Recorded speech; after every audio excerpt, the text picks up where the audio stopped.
Hello strangers, my name is Cable and I will not waste your time today.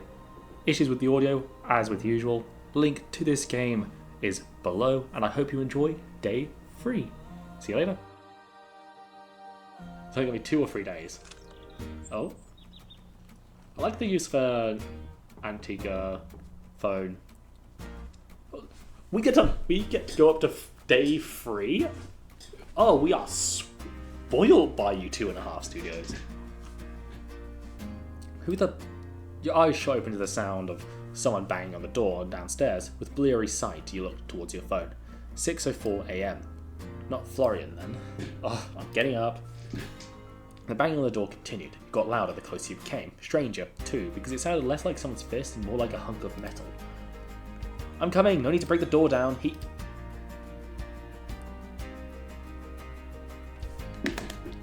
Slay! My lady, I humbly kneel before you as both my protector and servant. From this day forth, my life is yours to command. I, Dame Lucille del Rosario, of the Order of the Crown, do hereby swear an oath upon my honour and my blade. No harm shall come to you while I yet draw breath. Your enemy shall be mine, your struggles mine to shoulder. What the hell? Maybe that should be British. She's pale as sin. Over the head looking directly towards you. You thought it was hard to tell the whole helmet thing going on. Even if it shall cost me my life, I shall stand by your side. I ask for nothing in return but the chance to serve as a worthy cause. By my oath, I shall be your steadfast shield and your loyal sword. At 6 in the morning, I appreciate it, but I think I might have the wrong person. Nay, my lady, if yourself has brought the two of us together, who else could it be but you? Suit of armor rises, straightening out to stand taller than you. I think I may still be a little confused. I understand. Trust is not coming easy. Please, rest easy, my lady, for I shall prove myself worthy of your trust. Okay, hold on a second. Puzzle, please just call me Cable. I'm afraid I cannot, my lady, for that would be improper. Please? If you wish it, then I will make it so. Cable. Thank God. Keep calling me my lady and it's going to awake something in me. Okay, good. Now, what's with the whole get up? Get up? The armor. My deepest apologies. I was not my intention to arrive here underdressed. I begged your forgiveness. What do you mean underdressed? You're in a full suit of armor. This set is hardly more than ceremonial. Lady Sylvie gifted it to me as a gesture of goodwill, and I wear it with pride. Alas, it is ill-suited for the trials of combat. A fine display, to be sure, but yet lacking the weight and reinforcement required of true combat gear. Lady Sylvie deemed my true armor too imposing for daily wear. Intimidating, I believe she said. Rest assured, should the need for battle arise, I shall be ready. The armor gifted by Lady Sylvie may shine with splendor. My true steel lies close to hand, prepared to serve. No, I aren't. One moment. The knight tilted her head slightly, then reached up to pull the helmet free from her head. For a moment, her face was obscured by the shadow of the morning light, but then she shook her head. You watched in amazement as waist-long hair tumbled free in soft waves, brushing over the polished shoulders of her armor, framing a serene, resolute face. Her eyes met yours, clear and steady. Holy shit, where did that hair come from? My thought as well. I feel like there's so much to unpack here. Please, forgive the dramatic display, Cable. Helmets do little to flatter, but duty requires practicality and at the cost of appearance. To answer your previous question before making your acquaintance, I was in service of Lady Sylvie. With your arrival, it passes on to you. To reflect, I'm not standing in your way. You will hardly know I'm here. While you are in this town, I will protect you and this store with my life. I'm not totally sure that will be necessary, but thank you. I am but a humble servant. Your thanks is kind, though unnecessary. You watch as Lucille, now helmetless, takes her place beside the doorway, sword strapped to her hip. I must also beg your forgiveness for not being present upon your arrival. I've had troubles with one of the contraptions to my place of living, what Lady Sylvie calls my apartment. A contraption? Yes, a magical device that produces water as if from thin air. I believe a curse was put on it, and water began to flood as far as the eye could see. Fortunately, a sorcerer removed the curse, and now it works as intended. Does she mean a sink broke? So, okay. You worked my aunt, but your sink broke yesterday, so you couldn't come to greet me. That is correct, indeed. So you live nearby? Yes, though I'm not originally from this town. Oh, me neither. We have something in common. I hail from the kingdom of Valendale, which was once present in these lands. Never mind. As you are still in your night clothes, do you require help in dressing? Huh? Are you offering to undress me right now?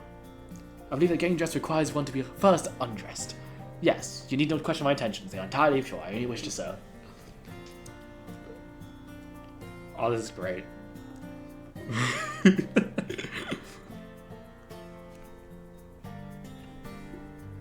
There we go. Having sent that screenshot off to my friends, let's continue. It's too early for this. I think I'll be okay. I'll go get dressed and come back down in a minute.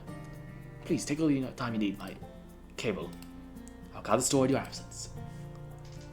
Lucille took her helmet back from where she put it aside, then slid it back into place. There's someone claiming to be a knight standing at my store, and for some reason, I feel like the strange one right now. You head back upstairs.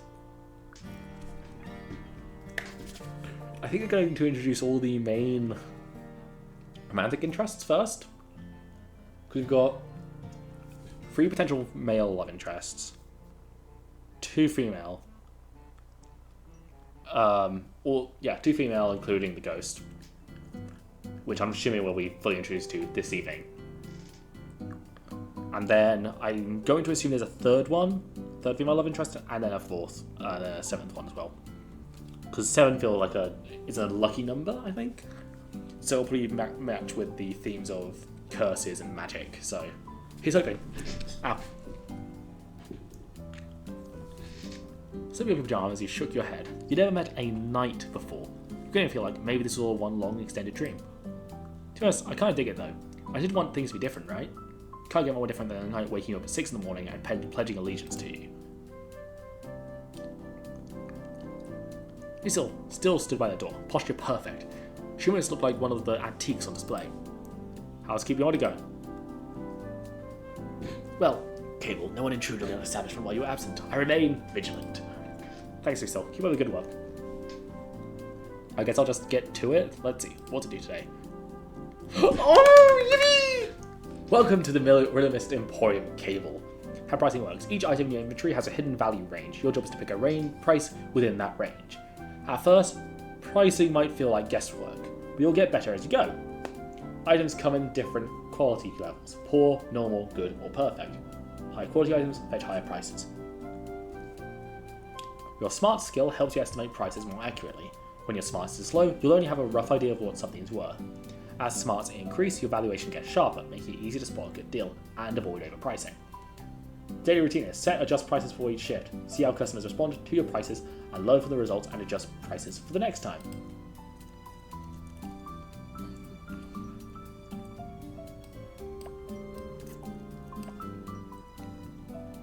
Okay, so it's sunny today. So we're going to span the candle in the morning, then in the afternoon we'll clean the store. There we go, and we actually get to play the gameplay element as well. The store's quiet when you knelt down behind the counter, sorting out the various papers and knickknacks stored underneath, and boy, there's a lot of papers and knickknacks. Your aunt was nearly on the level of a hoarder. She had receipts stored away from 2 decades ago, brochures for long-closed restaurants, and enough loose screws to build a small airplane. How can you even amass this much stuff? Put out a stack of magazines, again, some decades old, and began to categorize and sort them. For your eye caught on a small, unlabeled white envelope between the pages. You read it carefully, noting how pristine it looked. It certainly wasn't as old as all the other junk she kept behind the register. Flipping it over, you noticed it was also unsealed. Huh, it's not just anyone, I guess it's fair game. Curiosity got the better of you, and you sat down on the stool and opened the envelope, pulling out a crisp sheet of paper from within. The handwriting was instantly familiar, neat, sweeping strokes, each word pressed with the kind of confidence only your aunt seemed to have. Still, there were faint marks of hesitation, a word scratched out here, a sentence started and abandoned there. Unusual, for her. He smoothed the page and began to read, putting aside any guilt over your nosiness. To my dear Quinn, I'm writing this with ink far too smudgy for my taste, and on paper that deserves better than my restless scratching, but perhaps that is fitting. If you're one of the few people I know who can take scraps and turn them into something whole, a half-empty cupboard becomes a feast, a half-thought phrase becomes poetry, a half-hearted day becomes bearable. I am leaving Willowmist for a time. Do not fret, it's not forever. You would, of course. You always worry more than you say. I will return, of course, I always do. When I do, I hope you'll forgive me for slipping away without saying goodbye. You deserve us so much better than vanishing acts and riddles.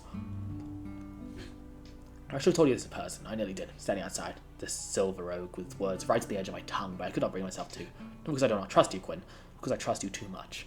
You look at me with those foolishly kind eyes of yours and ask me to stay, and I might have. I cannot afford that weakness, not right now. There are important matters only I can attend to that cannot wait a moment longer. Take care of yourself, Quinn, and please don't forget to eat something other than your own cooking now and then. Even chefs need looking after. Yours always, Sylvie. You sat frozen for a long moment, the words hanging heavy in the air around you. It was unlike the other letters she left behind for you. This one felt different, softer, more vulnerable. I hadn't even been sealed, let alone delivered. Why'd you hidden it away here? Why never send it at all? Auntie, you're more complicated than I give you credit for. Carefully slid the letter back into the envelope, leaving it no worse off than when it started. You could easily have slipped it back between the magazines to remain hidden forever.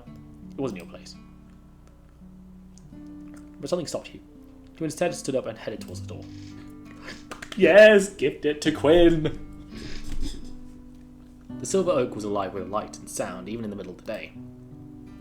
The air smelled of herbs and roasted garlic, underscored by the sweetness of something caramelizing slowly in the oven. It was the kind of smell that made your stomach growl, no matter how recently you'd eaten.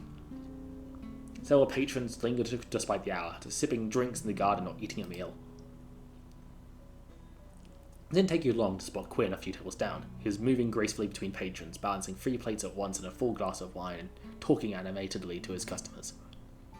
Your eyes met, and nearly instantly he was by your side, face beaming. Ah, my newest and most radiant customer. No, my newest friend, my newest confidant, my newest partner in culinary crime. He slipped into a dramatic bow, somehow without spilling a drop of the wine he carried. His hair slipped forward over his shoulder like a curtain of dark silk. Tell me you are here to dine, to taste the wonders of my kitchen, to bask in the company of Willowmist's finest oak. Actually, I came because I found something of yours. Something of mine? A lost trinket, a misplaced poem. My dignity, perhaps. I've been searching for that one for years. You don't need it, Quinn. It looks bad on you. Fucking hell, that threw me off. He held out the envelope. Quinn's hand still before he reached for it. His gaze lingered on it, recognition flickering instantly across his features, as if he could tell who had written it from the lack of a name on the front. For a moment, the noise of the restaurant seemed to fade around him. He took the letter slowly, almost reverently, as though it might vanish if he moved too quickly. Sylvie's hand. He spoke the words softly, as if testing them. His thumb brushed the edge of the letter and he let out a small, shaky laugh that didn't quite reach his eyes. You never gave this to me. His eyes scanned the first few lines. His smile faltered. Whatever flamboyant quip had been waiting on his tongue shriveled into silence. Ah. With a quiet exhale, Quinn tucked the letter back into the envelope, slipped it against his chest. His usual energy was still there, but muted, like a fire burning low. Thank you, Gable, for bringing this to me. His voice caught and he cleared his throat, forcing a grin back into his face. I owe you a meal, no arguments, the finest thing you've ever tasted, and then some. Consider payment for your noble services, a curry of forgotten words. You don't have to. Ah, but I must. If I did not, the very foundations of the Silver Oak would crumble. And then where would Willowmist be? Sure. And then where would that is a tongue twister. And then where would Willowmist be? Hungry, despairing, devoid of risotto. The grin was convincing, but not quite enough to hide the heaviness in his eyes. Still, he clapped you warmly on the shoulder, his voice booming again to cover the crack in his armor. Do you know why she didn't want to give this to you? I could guess, but Sylvie was always being a storm. Weak the thunder, never the lightning. But enough of my melancholy. I will not let you carry my burdens when you already carry the store. No. This letter is a gift in its own way. A reminder that she thought of me, and for that, my heart is lighter, not heavier. Now, about that meal, huh? Another day, I'm actually meant to be minding the store. Ah, my deepest apologies for stealing you away for so long then. How terrible of me. Terrible indeed. Have a lovely day, my dear. And thank you. With that, you turned to leave. You glanced back over your shoulder and saw him staring down at the letter, a small wistful smile on his lips. Oh my god! Okay. I don't know if this... Okay, if the Quinn rank up is anything to go by, this might be more railroaded than I'd like. But also, it's a good game, so I don't really care.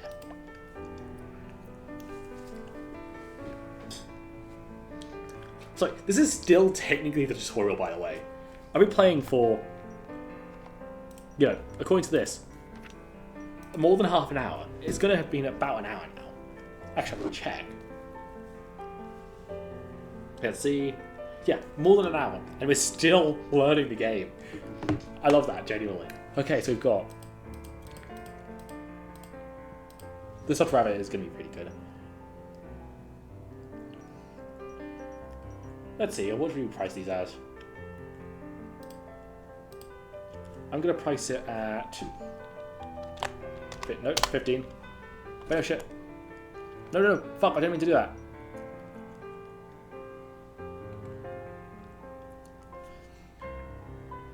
Bollocks. Is it possible to roll back? Yes, it is. Okay, good. Because that's an immediate issue I have with the gameplay loop now. Because I instinctively put enter. They should tie that to whatever you're interacting with rather than that. Actually, let's go for 12 instead. Little element. Actually, no. Let's round it down to 10. This one we're going to go for 20. And then for this vintage Stuffed Rabbit, I am going to go for 35. I'm going to... Nope, not 45. Jesus, that's way too much. 35. Which I believe should be good. There you go. Oh! Oh! I see. Okay. You get seated behind the counter, ready for today's customers. Amic! Good day. I had a gap between clients and thought I'd check in. The bells chime and a customer comes inside. Welcome! Our plate seems well kept. Better than most antiques I've seen. Welcome. Our plate, your price 20, quality poor. Paid $0, projected worth free to $43. Would you consider $15? How about 16? How about 16? That will do. I'll take it. You stare, it stares back. Who'll win this staring competition? Sold our plate for $16. I'll be back to review things later. See you next time.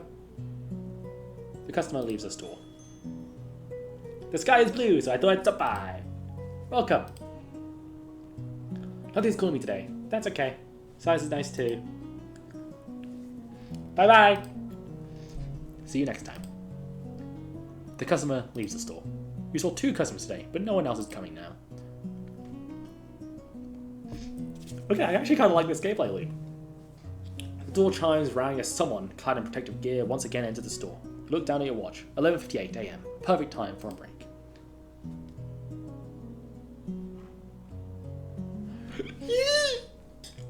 Morning.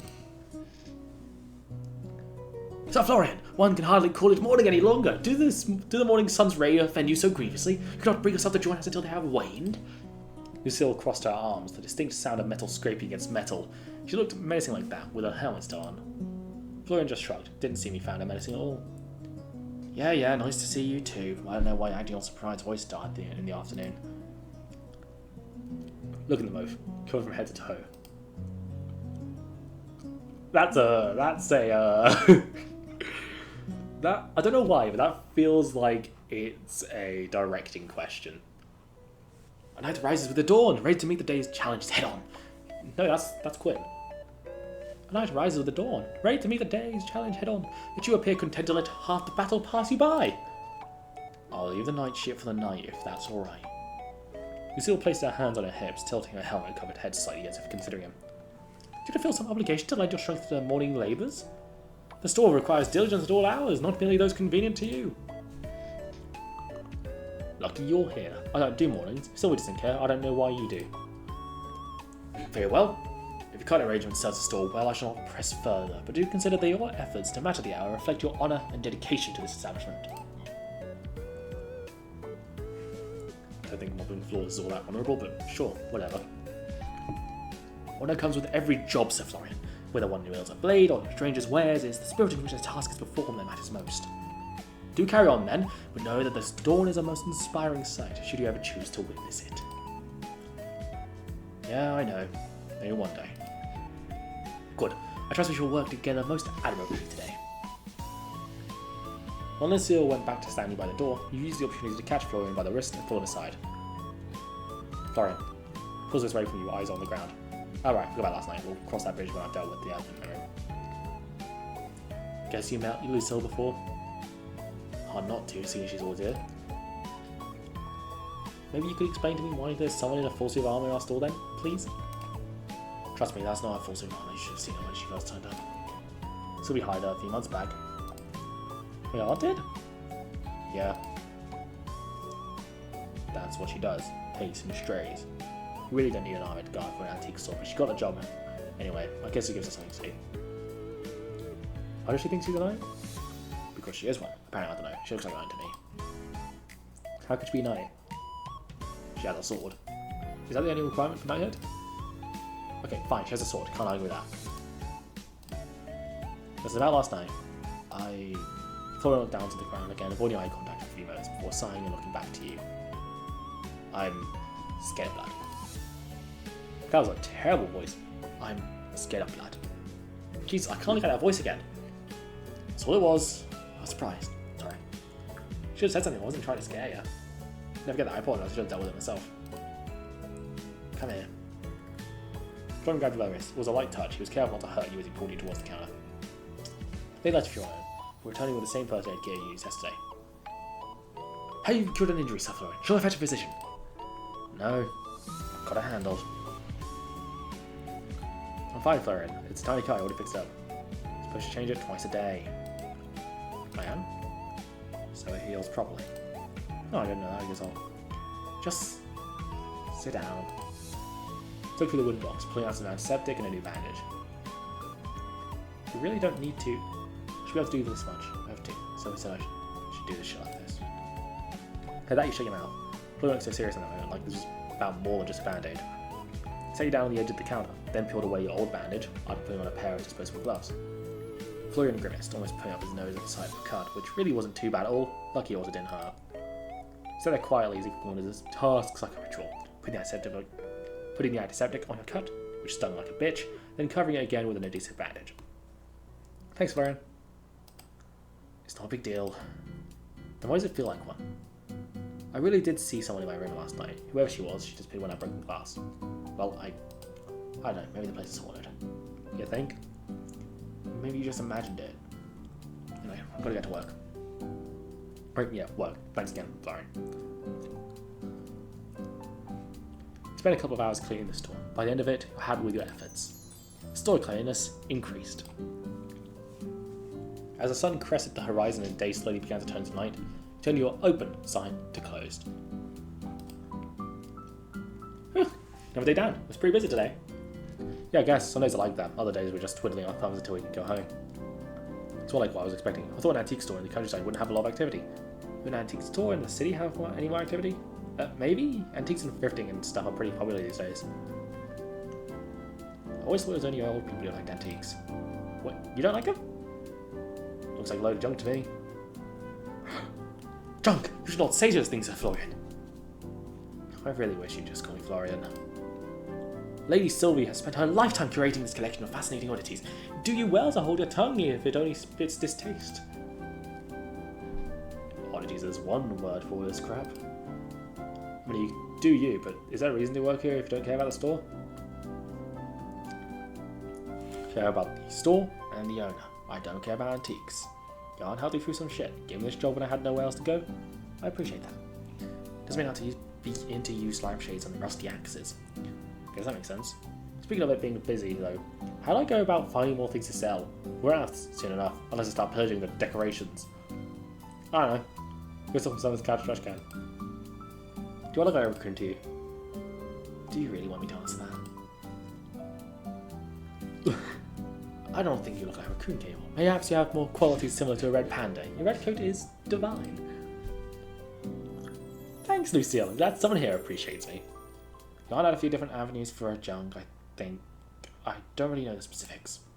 She doesn't have an attic filled with it, though. You could pick through that. Might find something. I might find nothing, that seems more likely. Oh, an attic. Yeah, so it's been meaning to sort it out for ages. You get injured trying to work through the mess. It won't be my problem though.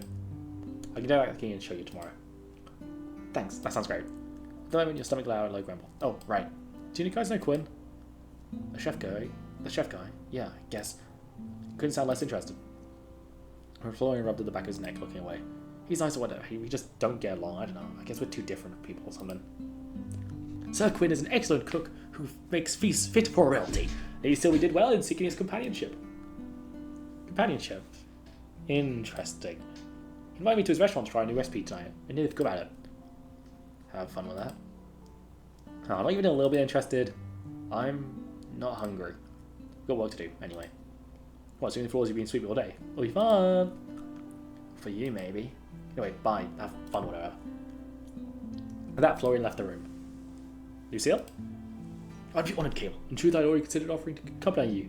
Should you require a garden for the evening, it's only fitting that I ensure your safety, even over a meal. It's just dinner. I don't think I need a guard. It's just a friend, if that's alright with you.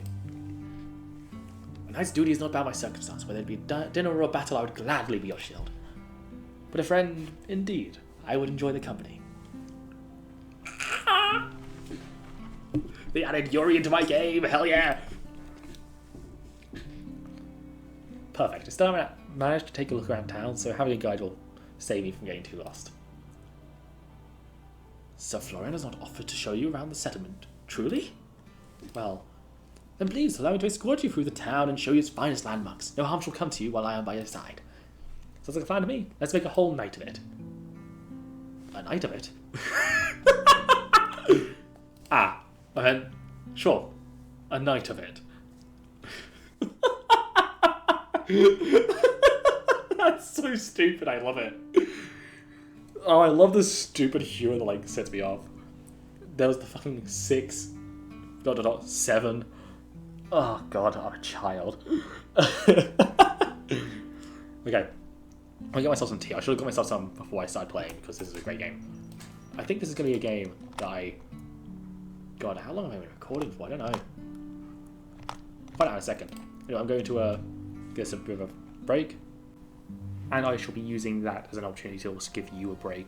The other half of day 3 shall be released tomorrow. Apologies for the delay on that, but this was a really long day and I also had to take a bit of a break. Audio is still an issue, will also be tomorrow, and again, my sincerest apologies for that. Get the game, it's linked below. Otherwise, have a lovely day. See you later, hopefully. And of course, ta-ra.